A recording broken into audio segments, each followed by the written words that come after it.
আসসালামু আলাইকুম প্রিয় দর্শক।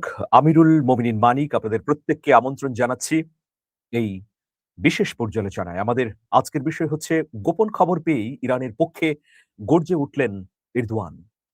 অনেকেই এই প্রশ্ন করেন যে তুরস্কের প্রেসিডেন্ট রিসেপ তাইপ এরদোয়ান কথাই বলেন কিন্তু কোন ধরনের উদ্যোগ গ্রহণ করেন না।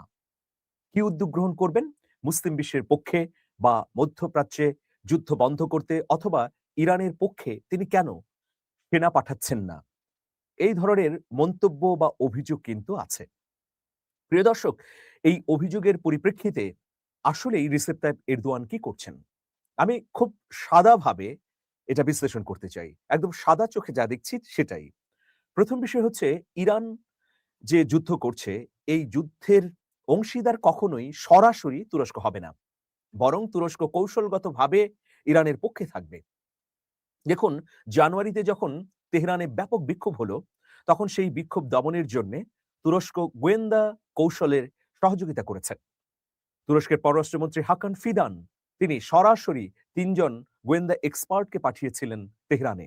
যার ফলে ইরানের গোয়েন্দারা তাদের সহযোগিতায় গুপ্তচর বৃত্তি অনেকাংশে দমন করতে পেরেছে।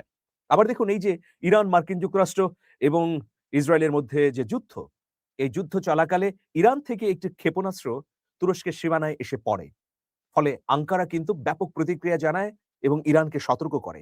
পরে ইরান জানায় যে তারা কখনোই তাদের বন্ধু হিসেবে চিহ্নিত তুরস্কের বিরুদ্ধে কোনো ক্ষেপণাস্ত্র হামলা করবে না। কিন্তু গত কয়েকদিনের ঘটনা হচ্ছে তুরস্কের প্রেসিডেন্ট রিসেপ তাইপ এরদোয়ান এটা প্রায় নিশ্চিত হয়েছেন, যদি এই ইরান যুদ্ধে ইসরায়েল এবং মার্কিন যুক্তরাষ্ট্র বিজয়ী হয়, তাহলে পরবর্তী টার্গেট হবে তুরস্ক। ইসরায়েল হয়তো পরবর্তী টার্গেট হিসেবেই তুরস্ককে চিহ্নিত করে রেখেছে এবং ইরানের এই যুদ্ধে সফল হলে তারা আঙ্কারার বিরুদ্ধে অভিযান করবে। এর সত্যাসত্যও পাওয়া গেছে প্রিয় দর্শক। আরটিতে একটি বিশ্লেষণ প্রকাশিত হয়েছে। সেখানে বলা হচ্ছে যে ইরানের পর নেতানিয়াহু কি এরদোয়ানের তুরস্কে হামলা করবে? এখানে অনেক তথ্য উপস্থাপন করা হয়েছে। এটি অনুবাদ করে প্রথম আলো ছাপিয়েছিল। আমি এই প্রতিবেদনের চুম্বক অংশ আপনাদের সামনে জানাতে চাই। ইরানের বিরুদ্ধে ইসরায়েল আর যুক্তরাষ্ট্রের সামরিক অভিযানের বিষয়ে তুরস্কের অবস্থান একেবারে স্পষ্ট। সাম্প্রতিক সপ্তাহগুলোতে এ অবস্থান আরো কঠোর হয়েছে।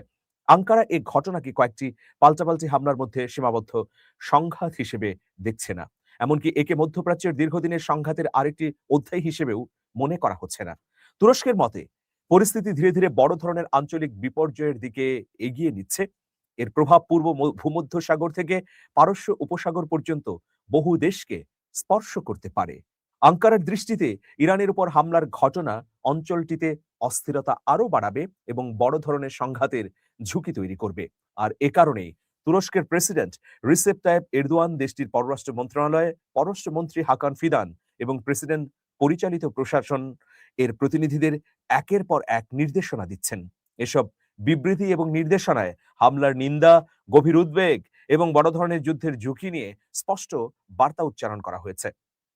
এবছরের ২৮ ফেব্রুয়ারি যখন ইসরায়েল ও যুক্তরাষ্ট্র প্রকাশ্যে ইরানের উপর হামলা শুরু করলো, হামলা করে ইরানের সর্বোচ্চ নেতা আয়াতুল্লাহ আলী খামেনিকে হত্যা করলো, তখন এরদোয়ান ইরানের উপর এই হামলার নিন্দা জানিয়েছিলেন। কূটনৈতিক সমাধান ও যুদ্ধবিরতির কথাও তিনি বলেছেন, যাতে পুরো অঞ্চল বড় ধরনের সংঘাতে জড়িয়ে না পড়ে।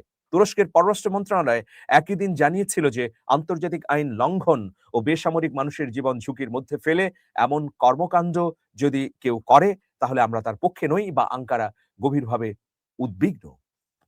মধ্যপ্রাচ্যে সহিংসতা বৃদ্ধির পেছনে ভূমিকা রাখা যে কোনো উস্কানিমূলক কর্মকাণ্ডের নিন্দাও জানিয়েছে তুরস্কের পররাষ্ট্র মন্ত্রণালয়।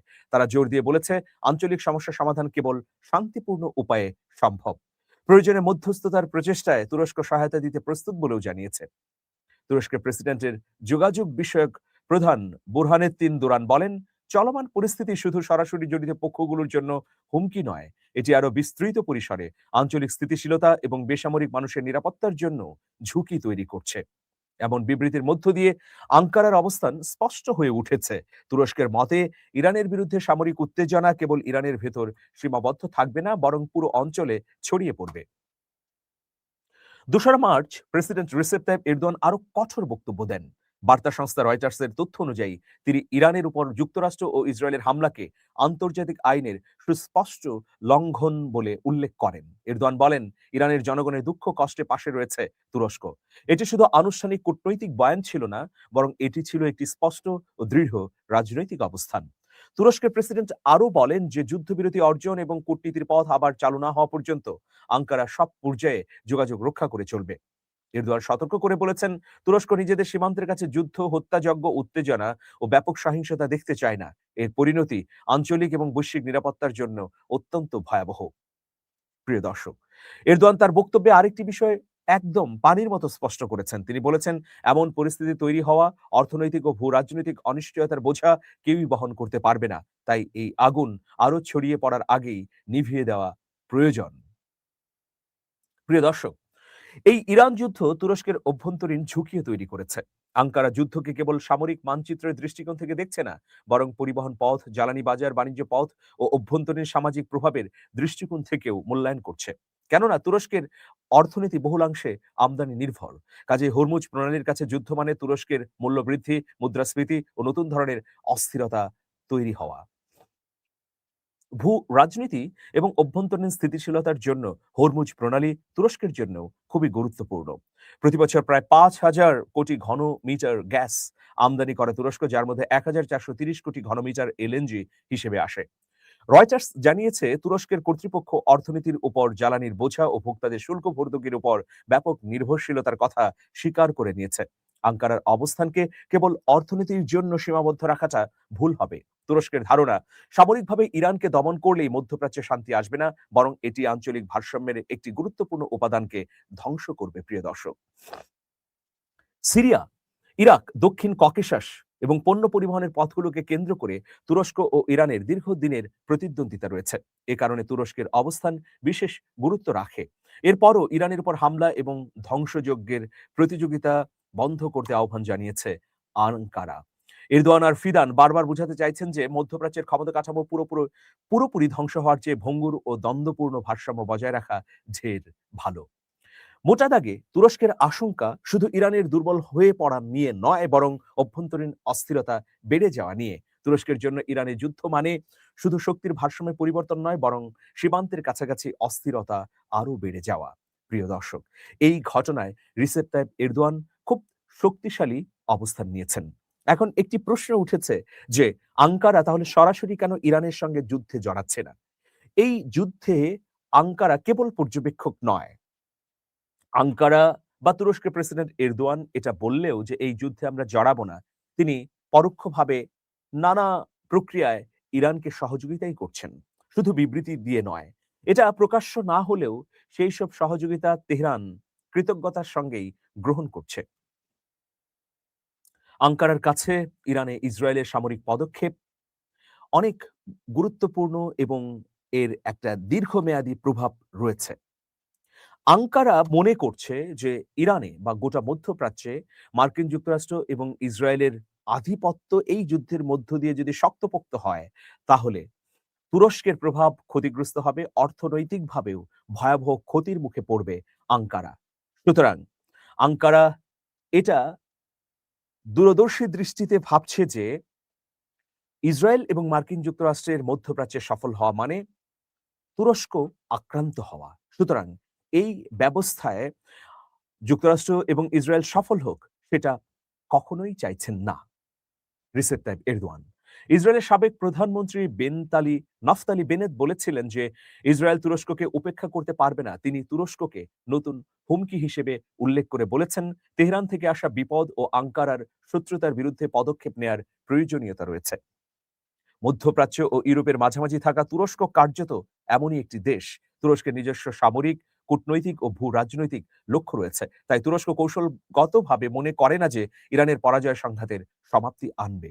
তুরস্ক এটাও বিভিন্ন সূত্র মারফত নিশ্চিত হয়েছে যে ইসরায়েল পরবর্তীতে আঙ্কারাকেই টার্গেট করবে। আর আঙ্কারাকে যদি তেল আবিব টার্গেট করে, তাহলে কি কি বিপর্যয় নেমে আসতে পারে তারও একটা তালিকা প্রস্তুত করেছেন রিসেপ তাইপ এরদোয়ান। এই তালিকার প্রেক্ষাপটে এখন তুরস্ক তার নিরাপত্তার জন্য বা ইসরায়েলি আগ্রাসন চালালে কি কি ব্যবস্থা গ্রহণ করতে পারে, সেটাও আগ থেকেই নিয়ে রাখছে।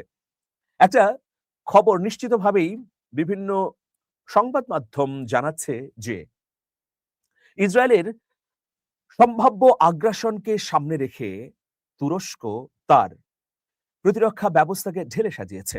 আকাশ, স্থল এবং জলপথে যেন কোনোভাবেই ইসরায়েল কর্তৃক আক্রান্ত না হয় সেই জন্য যা, যা করা দরকার তাই করছেন রিসেপ তাইপ এরদোয়ানের সেনাবাহিনী।